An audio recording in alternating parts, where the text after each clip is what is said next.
So there's no, according to Russell Peters, India, really not a ton of exports that you could, you personally, there's no like Heineken if you're in. There's Kingfisher beer. From India? Yeah.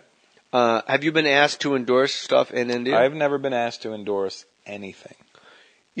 Okay, that seems wacky to me because you're a guy, like I said, that sells comedy tickets 16,000 at a time. I've endorsed things. I get dismissed. Why? I think because they want you to go and do that bullshit voice. I think the American industry looks at me and goes, I think they look at me like a Persian singer. You ever see like these fucking Persian singers? They come to America and then they'll sell out Staples Center for 2 nights, but then they'll only do the whole thing in Farsi, and then all the Persians will go out. Then they'll fly back to Iran or wherever they go on to tour next, right? Yeah. And then it just gets dismissed as, well, it's not for us, it's just for the Persians. So I'm doing, the only language I speak is English. Right. And my audience is not just Indian, you know what I mean? So it always puzzles me. It is in my head. It makes me happier if you're just entertaining Indians all the time. But. What's the Indian part of L.A.? I think it's Artesia. Really? I think so. I just passed it last night. That's by Long Beach, right? Yeah. Yeah. That's what I've heard. I was driving down to Irvine with Nick Swartzen, and it was a long time ago. We were very baked, and we passed the sign for Artesia, and Nick Swartzen just goes, "Artesia, get your ass in here!" And I swear to God, every time for 14 years, wife, kids, no matter who, I'd just drive under that sign and go, "Artesia, get your ass in here!" But apparently what you're telling me is in Artesia, they don't sound like that at all. It'd be more like Artesia. Come on. Please come into... Please come in the house now. There'd be nothing more offensive than me doing a bullshit Indian impression. You're better than that. I would never do that to you. I'm going to do it after you leave. You sounded like Norton just now. You're better than that. You're better than that. He stinks and I don't like him. Now we sound like Colin. You know. What do you do? There's nothing more frightening than a giant Sikh having a heat stroke at Disneyland. Right next to Oberyn, Russell Peters. Oh my God. Ever seen his YouTube page? Jesus. It's like the Library of Congress with digital hits. You know? You perform in so the whole world speaks English, is what you're saying. The whole world speaks English. If you were going to endorse it has to be an Indian product because you're of Indian descent. Mm-hmm. Kingfisher beer? I don't drink beer. That would suck. I would maybe want to go with Kingfisher Airlines. That'd be nice. Is that an airline? It's an airline. Maybe Air India. What's the worst airline you've been on? The worst airline I've ever been on was Alitalia. Really? And it wasn't the airline that was bad. Their fucking staff was rude as shit. Yeah. And they were not helpful. They were not nice. Turbulence. Come on, a quesadilla. Don't break up my balls. Huh? Yeah, they were just shitty. That was the worst service. They were worse than Air Canada. So that's saying something. The best food I had on an airline was Air France when I was a kid. I still remember it. I must have been 8 years old. They served pussy. It was delicious. You were 8, and you're like, I'm nothing's like going down my throat. Yeah, and this your dad's spinach like, tastes keep delicious. going. It's very cunty. I like it. I made your dad a vato. Your dad's like, keep going, mijo. My dad turned into a Mexican guy. There's no way I'm doing a bad Indian impression in front of the world. You can make in lieu of your Indian impression, you can go Mexican, fine. Okay. So when you see Russell Peters on stage, the whole first 4 rows are like, "Oh man, I love Russell Peters, Holmes." Yeah. You probably draw a big Mexican crowd. This fool's funny, yo. Yeah. Hey, that's fucked up. You make fun of my friend's affliction shirt, Holmes. Dick.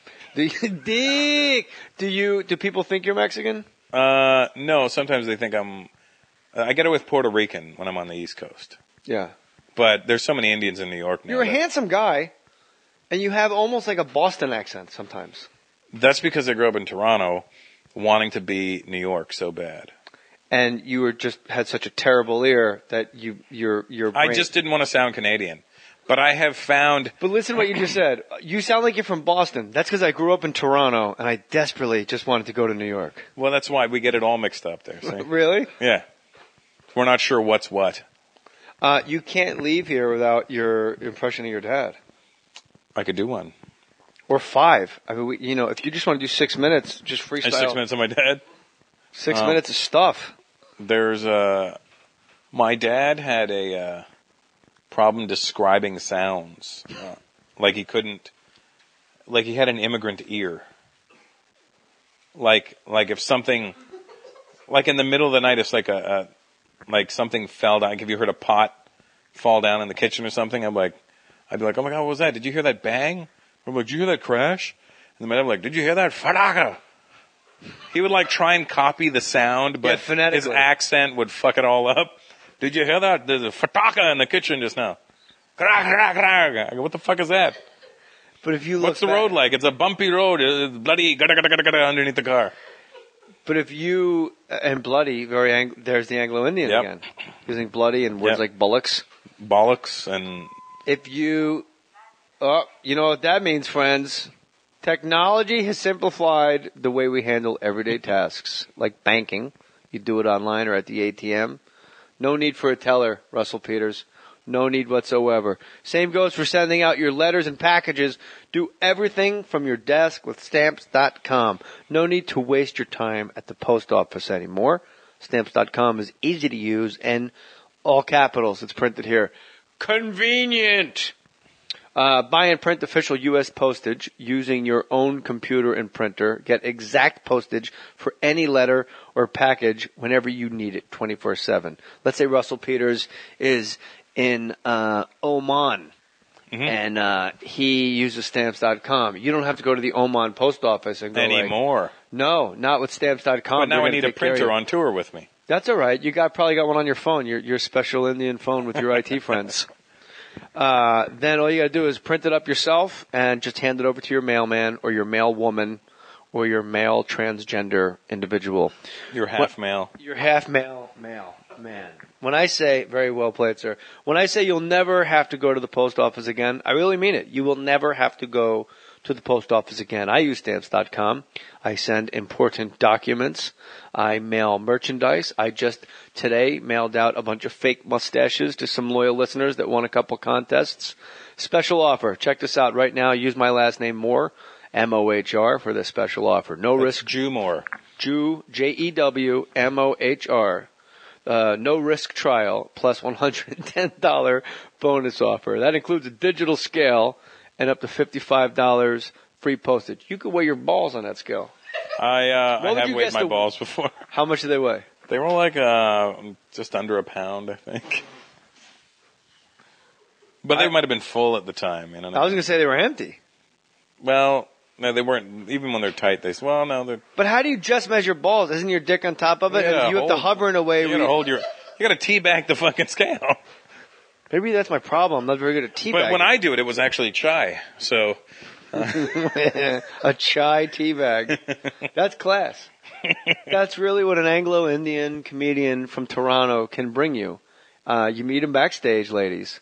And if you want to know if it is a gateway to black sex. This is an Indian actress I met when I was in India. Have Indian sex with Russell Peters, and he will chai teabag you. She's cute. I mean, if you like girls, sure. Yeah. You know, the people at Stamps.com are, let me tell you something. There's a lot of ways to read a live read, Russell Peters. Yeah. There's really no way to top it by saying, with the digital scale you get at Stamps.com, Russell Peters will come to your house and weigh his balls. It's possible. And if it's over a pound, you win a prize. Don't wait. Go to Stamps.com before you do anything else. Click the radio microphone at the top of the homepage. Type in Mohr, M-O-H-R. That's Stamps.com. Enter Mohr. And friends, don't forget, I sound like an Italian immigrant. Don't forget to go to jmohr.com. Hey, why's it going to be a dot? You click at the Amazon link and buy Russell Peters' book called Call Me Russell. You have no idea where the Canadian Walk of Fame is. I mean, I know it's in Canada. I don't know where it is. That'd be great if it's in They've moved it Lima, around. Ohio. They've moved it. It was on Yonge Street at one point, I think. I keep getting tweets from people to sign a petition for Phil Hartman to get a star on the Canadian Walk of Fame, and I'm like, how about the fucking Hollywood one down the street? What do I care if he's next to Anne Murray in fucking Hamilton? Who cares? Anne Murray. If he's in Moose Jaw, Saskatchewan. She's one of my buddies. Is she really? She's one of my buddies. Right now, Kong Lee's fucking the shit out of her in your apartment. It's possible. Well, Burton Cummings as well. We got stars at the same time. Really? Yep. Ryan Reynolds was supposed to get one that year too, but he was sick or something, or he was shooting something. Couldn't Probably get out of suffered from exhaustion. Yeah, from fucking Scarlett Johansson. Yeah. Jesus. She would make you exhausted. I got exhausted from jerking off to her. Oh, I got to tell you this. Anything, Brooklyn is when, do you know? November 10th. All right, November 10th. What is that place called again? I'm sorry. The Barclays Center. The Barclay Center, Russell Peters in Brooklyn. So for all my homies, all you pests, all you Opie and Anthony fans, Ron and Fez fans. those are my boys. Those are my boys too, man. Those are my guys. Those are good dudes. Guys, yeah. All you guys that listen to Don Imus, get on your horse, go out to Brooklyn, and celebrate Barbra Streisand sucking a bag of dicks on stage and being terrible and hating her audience by going to see a guy to be celebrated. A guy who's a great comic, a great friendly guy, like an actual nice person that you would like being around at the Barclay Center, November 10th. And are those tickets available on your website? They probably or Ticketmaster. Ticketmaster, or Russell maybe Peters. live and direct from the Barclay Center. Live and direct. You know, that's really what you want to do is walk aimlessly through Brooklyn until you find a will call. Yo, man, you got some change? Yeah. Will said he'd call. I wanted to tell you this. I'll ask you. Are you a football fan at all? Not at all. All right. Well, just you know how boxing and MMA. I only watch 2 sports, and that's it. Okay, you know how they have like a draft in football? Mm-hmm. Okay, if there was a comedy draft of guys... I've seen you tweet this before. All right, but I don't want you and Bert Kreischer go back and forth But don't spill it on your side. Right. You have the first pick. Here are the rules. They have to be current, they have to be alive. Okay. And they have to have a Twitter account. Okay. For a comedy draft.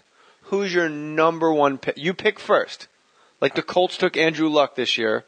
I'm going to educate all my new Indian fans. I'm going to go with Louis. Louis C.K.? No, Anderson. Yeah, C.K., of course. You motherfucker. You were fast as shit. You son of a bitch. It took an hour, but you were fast as shit. I need to warm up. You were very slow to be fast. Yeah, I got to jab the first round. I gotta go right draft. I have a new suit. Russell Peters picked me in the first round. I think I picked Louis. I think if you hashtag comedy draft, you'll see it. Yeah. If you want to have one on Twitter with me, I'll do it. Okay. Would you be into that at all? I'm into give it. A shit? Let's do it. Bert Kreischer had the first overall pick. Mm-hmm. Russell Peters. Oh, really? The first. I love Bert. The first overall pick out of everyone. Tenacious D, Albert Brooks, Steve Martin. And I think mine was Chris. No, actually mine was Chris. I had Chris Rock and Louis. No, I was Chris Rock then Russell Brand because I was realizing how international you were. So I had to counter draft. And I needed somebody international, so I'm like, just not funny. I was like, Russell Brand, I'll get at least like British and Australia people, and I'm sure his backstage is a lot more fun than Louis. His backstage is probably pretty good. But yeah, my friend, you were the number one overall draft pick. I did not know Bert's that. Comedy. I did not know that. I didn't, and that's a fun thing to do because like you're in a hotel room in fucking Dubai before you go out for 20,000 screaming millionaires. And I'm at Zany's in Nashville on off nights, hoping I can. I'm going to be doing hilarities in Cleveland right before I do the Barclay Center. That's good. You got to stay sharp. That's why I'm doing it. Look, let me tell you something. I take this shit serious. Russell Peters just explained to us 40 minutes ago that Anglo-Indians and Canadian Anglo-Indians are much more. Well, no. My family's Anglo-Indian. To narrow it down to Anglo-Indians, there's not that many of us. But Indians in general in Canada. You know what? In all fairness, you're right. I screwed that up. You said Indians in Canada are much more blue-collar than Indians in the United States. Yeah. We understand struggle better, I find, in Canada. Here's a guy with millions of dollars in the bank. He's playing the Barclay Center in Brooklyn. It's going to sell out. You're going to be there if you're listening to this podcast. Fred from Brooklyn, come on, Blowhard, get in there. All the old school rappers will be there. Jay-Z, Jigga what? No old school rappers. Canarsie. The real guys. Like Melly Mel will be there. Really? Cool Herc will be there. Did you mean to say Marley Marl? Marley Marl may show up too because Craig G will be there with Master Ace. What about my boy Special Ed? He's going to be rolling through? Special Ed, I don't know. I think I've never met Special Ed. Das Effects will be there. I'm friends with all the old school cats. How? I don't know. But my point that I was going to make real quick is that here's a guy playing the Barclay Center, playing a sold-out place where they play basketball, and the week before, he's at a comedy club that holds 300 people, grinding it out to make sure you are not let down for 1 minute of an hour and a half show. I can't take that chance. Because you know why? We're not in the pretty. I said it last night. Somebody said, "How was the first show Saturday?" I go, "It's pretty good." And they go, "All right, good." I go, "No, it's not good because we're not in the pretty good business. Yeah, it's got to be an A+ every time, or we suck." Yep. And that's what separates you from the pack, mostly just from me, is that you make 16,000 people laugh. You're gonna love it when you do it.